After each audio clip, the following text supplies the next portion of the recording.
The cocky man from Dallas, Dino Castillo, the man who said who's out here to crucify his opposition. Those are strong words from Dino. Shows he's not here to muck about. He means business. Well, let's see what he can do. First shot up. It's Scotch doubles, which means that if Dino doesn't strike, Tony will take the spare. And he does strike. Yes, Scotch doubles, Tony delighted there. It's not rocket science, is it? Basically, they take it in turns, whatever. That's right, Nick, yes. As I say, if they keep striking, the Yankee man doesn't. They change order as strikes go through. But if, as I say, if Dino had left a spare, Tony would have had to spare it, and then vice versa. A bit of pressure on the Americans here because Team Europe really have wheeled out their big guns for this one. The skipper, Tomas Leandersson here, and Torgersen. It's easily their strongest pairing. But he's left himself the sleeper, Tomas Leandersson, the pin that's obscured behind the other one. And Cass, we say this every time we see it, it is not the easiest spare in the book. Nick, those pins are 12 inches apart at the centre. They look very close, but you've got to hit that first one straight on. You've got to be very, very accurate with it. It's not an easy spare. And Thomas has left it, as you'll see. Tori has to spare it. Yeah, so Tora's probably saying, thanks, Thomas. It's a good job they're friends and have known one another for a long, long time. Well, they might not be for much longer if Thomas keeps leaving him spares like this. Not the easiest spare to make. Can he do it? He's gone wide and it hooks in and safely dealt with. But now, because Castillo managed to strike the big fella, Tony Manna comes up. Good ball this from Tora. Lots of rotation, and it hooks right in and takes those that 2 and the 8 pin straight out. Good spare. Here's the quiet man of the American team, and I tell you, there's not too many of them around.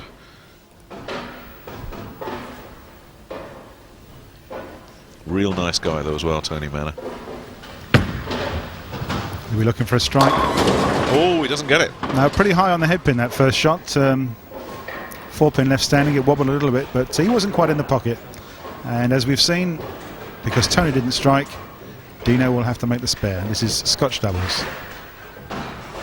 Not a difficult one. He should get this, Castillo, but both of them with a spare. Castillo really delivering a Tim Mack level of velocity on that one. Yes, pretty hard and fast. Cuts down the any error for those single pins, which when you do miss them, it can cost you rather dearly. So here's Thomas looking for the strike, and well, something's disturbed him. Not quite sure what. I never like to see this, Cass. I never like to see a bowler ready to bowl and then pulling away for whatever reason. And as experienced as you are, anytime you get pushed out of your rhythm, bad things can sometimes happen. Well, something obviously caught his eye line, and he's professional enough to check himself and stop and then regroup, start again. And then look what happens though. So often we see that something disrupts the rhythm and there's a bad result at the end of it, and it's happened again. I'm glad you said it, Nick, and not me, because Thomas won't be very happy with this. He's left himself the 7 and the 10 split. Well, as I say, he hasn't actually left it for himself. He's left it for Torre, who has to spare it. But I didn't see what happened there as we see the spare ball. It's an open frame. I didn't see anything that would have made Thomas stop his shot there. That's a mystery to me, that one. Well, it could have been something like someone in the audience maybe just moving, and it just caught his eye line and disturbed him. Unfortunately, it was a 7-10 split. So here's Tony Manna, the family man from Omaha, Nebraska.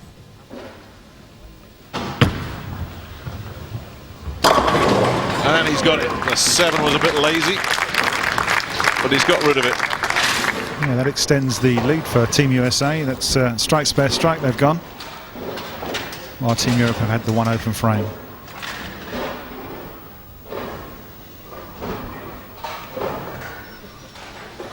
Now then, where are the strikes, Tomas Leandersson? You need one here.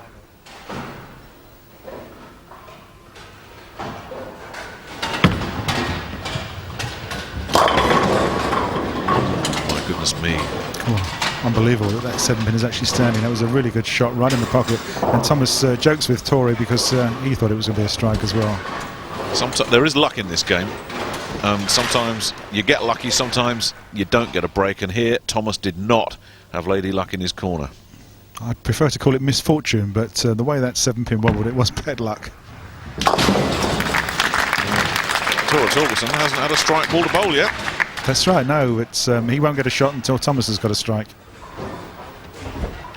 So here's Dino, the man who had those strong words at the start of this match, and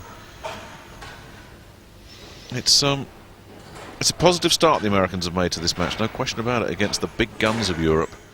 Can Castillo keep it going here? He's working on a strike, and perhaps he's trying to wind the Team Europe up with a little bit of gamesmanship. Yes, he's not above that, as we just see the American double. He doesn't mind finding a little advantage for himself, Dino Castillo, does he? No, and he's strutting his stuff around the approach as well. This is a fantastic shot. The rotation on that ball is absolutely amazing. Those pins stand no chance. Now, Tomas, the skipper. Well, we saw him right at the start of this tournament in the Baker, where everybody had a bowl, and Europe, as a team, 4 out of 5 of them really struggled. Didn't get anything going, and Tomas didn't seem to get it going, and he's struggling here as well. Yeah, he's this double. He is not making strikes. At last. But having said that, he must have heard me, and yes, he's praying to somebody. Didn't he need that? Didn't Europe need that? Yes. Any more, and this was going to get away. Europe still with some work to do, but back in the hunt, and up comes Tony Manna. You know, you talk to these guys about their ambitions, they say, I want to be the best bowler, I want to be this, that and the other. Tony Manna says, I just want to be the best father I can to my 2 kids, and I'm sure he is. Fantastic attitude. Fantastic shot. 3 strikes in a row. 3 in a row. Turkey, as they call it in the business. Yeah, a low 5 for the 2 Americans there. Looking pretty relaxed. Yeah, chalk and cheese are 2 Americans, aren't they, in terms of their attitude, but making a pretty good team here against these 2 great friends from neighbouring countries. And for the first time in this match, Torgersen gets to bowl at all 10 pins. And with great effect, a double for Team Europe. That's better. Team Europe on the way back. Great shot from Torre. So here's Dino Castillo looking to keep this strike streak alive. 3 in a row. Is this the 4-bagger? Yes, it is. He's in there like swimwear. Nice one, Nick. Yes, you're quite right. 4 strikes in a row for Team USA. Not quite sure about the swimwear, but here's a comparison between Dino and Tomas. And you'll notice the different arm swing there. Tomas is very neat straight through, where Dino is a little bit bent and ragged, but he's getting the results. And Tomas is looking a little bit happy. Now, will Tomas be doing the old double clenched fist after this one? Well, he might. He might. I saw a single clenched fist there.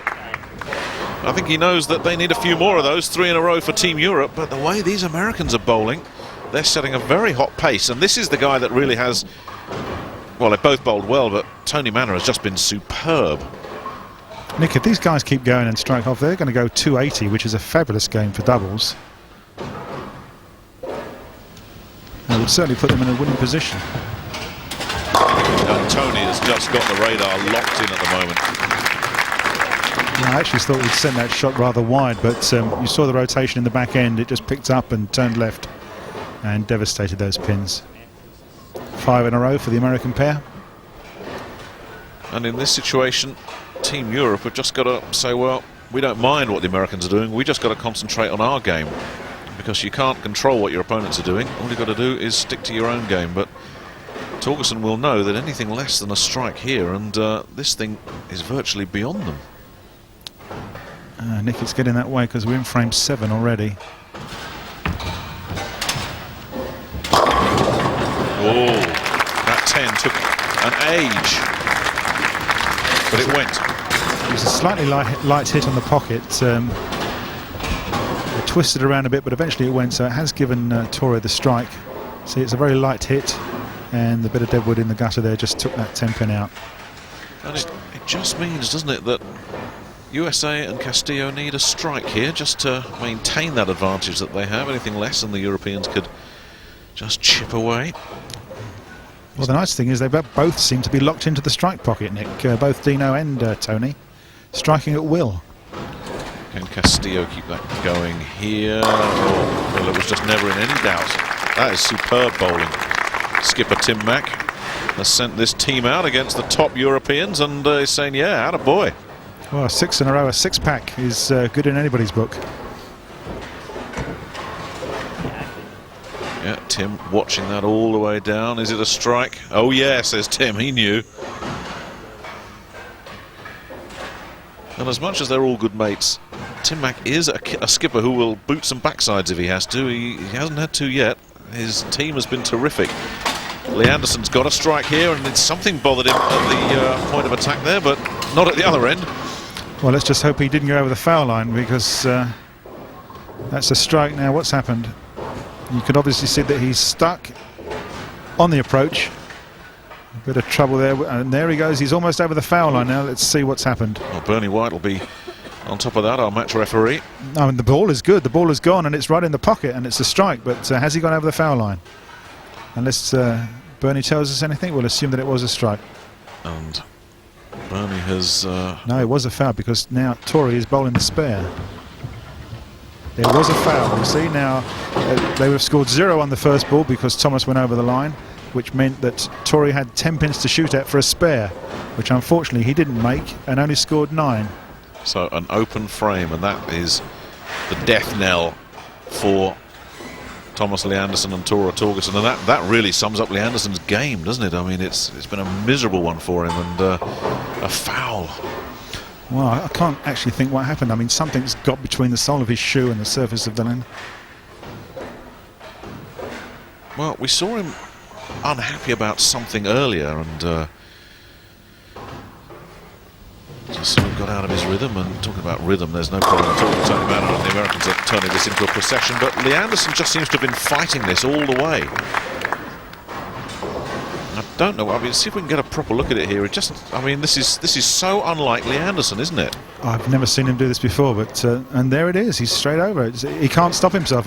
His forward motion has taken him over the line. Although the ball, unfortunately, looks good, didn't count. That was good, but it's way too late for Team Europe, and I wonder what this will do for European morale. These were the top 2 that went out against, well, you wouldn't say that necessarily these are the top 2 Americans. You'd have to include Mack as the number 1, and these 2 fellas have put on a demonstration. They certainly have. They're 7 strikes in a row at the moment between them. They've scored 8 altogether out of the 9 shots, and this is frame 10. And Team Europe, unfortunately, have had 2 open frames. Well, they might be so different as characters, these 2 Americans. It's a real good cop, bad cop combination out there, but my goodness me, they work well together. And just as you say that, just a bit heavy on the head pin, and there's the result. Yeah, just crossed over to the left-hand side of the head pin. The 6 and the 10 pin for Tony to spare.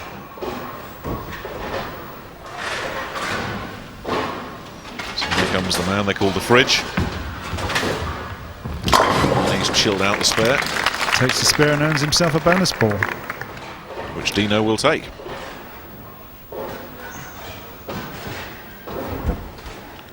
But this partnership, Cass, they've turned this into an absolute procession. I think the smart money would have been on a European win here, and it's the Americans, 7 in a row, as you say, have just grabbed the thing.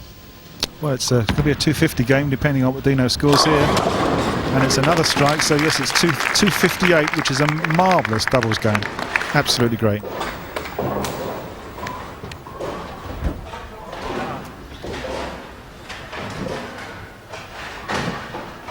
So Torgersen will bowl, and these 2 will head off and lick their wounds and try and work out what's gone wrong. And the worry is, for both of them, particularly Tomas Leandersson, that neither of them are firing on all cylinders just yet. No, that's right, and at this stage of the tournament they really should be locked into their strike lines now and be relaxed and enjoying themselves. And this really is one that the Europeans should have had, isn't it? They would have been looking for this one as a win, yes. It's their strongest pairing, and but they have been given a bit of a pasting by Dino and Tony. And it'll be another point for Team USA. Well, they're finding the strike zone now. It's all too late, but hopefully they can carry it forward to their next matches. They're just going to put a little bit of a thin veneer of respectability over this scoreline. But it's never been close, has it? I mean, it's the Americans have just jumped out in front and just kept on pulling away. Well, it's the open frames, Nick, that have cost Team Europe's dearly, I'm afraid. And they've had 7 strikes, but 2 open frames. So this third match in this year's Weber Cup has gone emphatically in favour of the defending champions. Dino Castillo is enjoying it. He and Tony Manna have demolished the European top pairing of Torgersen and Tomas Leandersson. Absolutely wiped them out. 2:58 plays 2:14, and it's 2 points to 1 now. USA lead Europe in this year's Weber Cup.